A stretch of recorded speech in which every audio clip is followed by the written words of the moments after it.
You know, what is it that really separates the good from the truly great? In any high-stakes situation, it's almost never just about physical skill.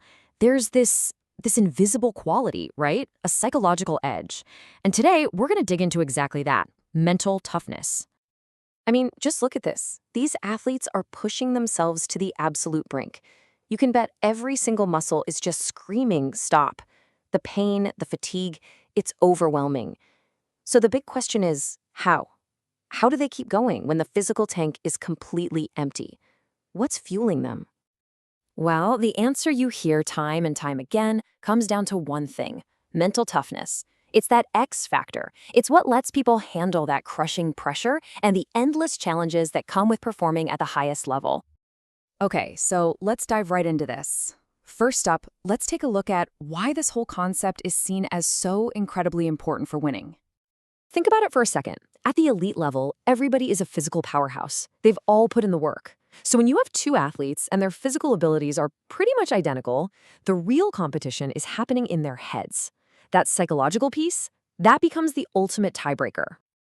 Now, this is where things get a little tricky.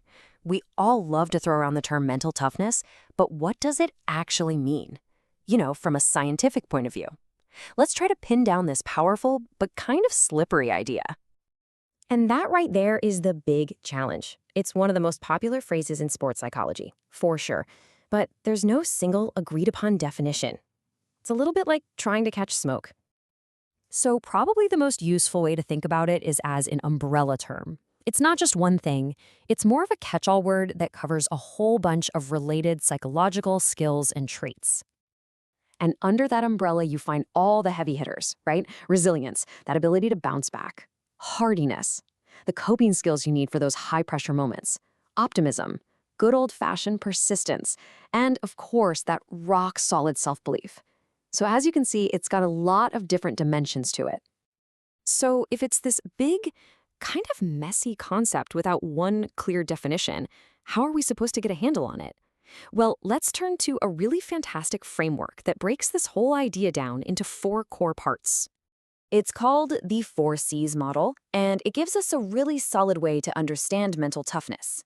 The 4 C's are commitment, challenge, control, and confidence.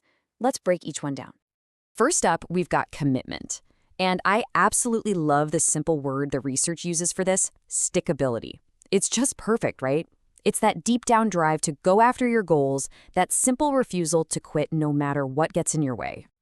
Next, we have challenge. And this one is all about a huge shift in your mindset. Someone who's mentally tough sees a stressful situation not as some scary threat, but as an opportunity, a chance to learn, to get better, and to really prove themselves.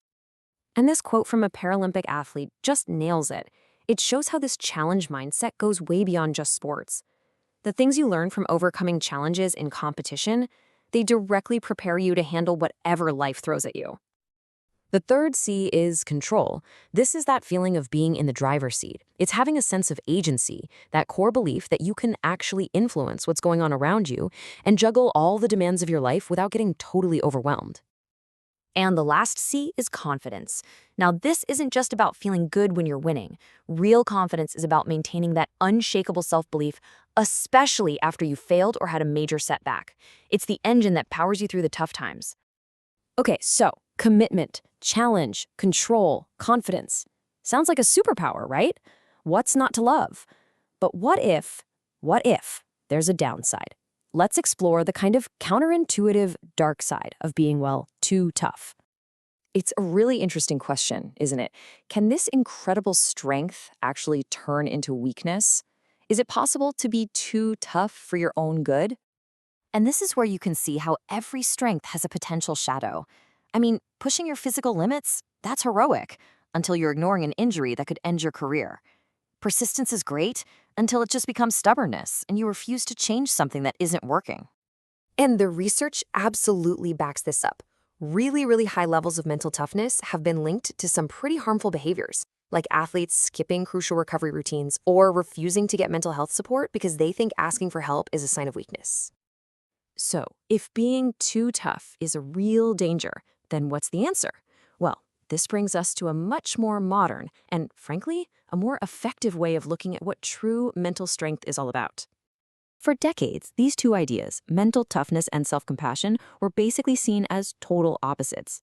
You had mental toughness on one side with all the harsh self-criticism and the just suck it up attitude, and then on the other side you had self-kindness and understanding. It seemed like you couldn't possibly have both. But you know what? The modern view has completely flipped that idea on its head. They aren't enemies at all. In fact, they're actually complementary partners in building a mindset that's both resilient and sustainable. So here is the big takeaway. The latest research is showing that the most successful and resilient people use both. Yes, they're tough, they're persistent, they're confident, but they are also kind and understanding with themselves when they fail. It's not a weakness, it's a strategy. And the best training programs now teach both. And that brings us to our final, and I think most important, question.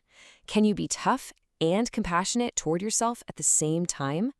We've seen that toughness without compassion can lead to burnout. We've seen that modern science views them as partners. The evidence really points in one direction, that true strength isn't just about being hard on yourself. It's also about knowing when and how to be kind.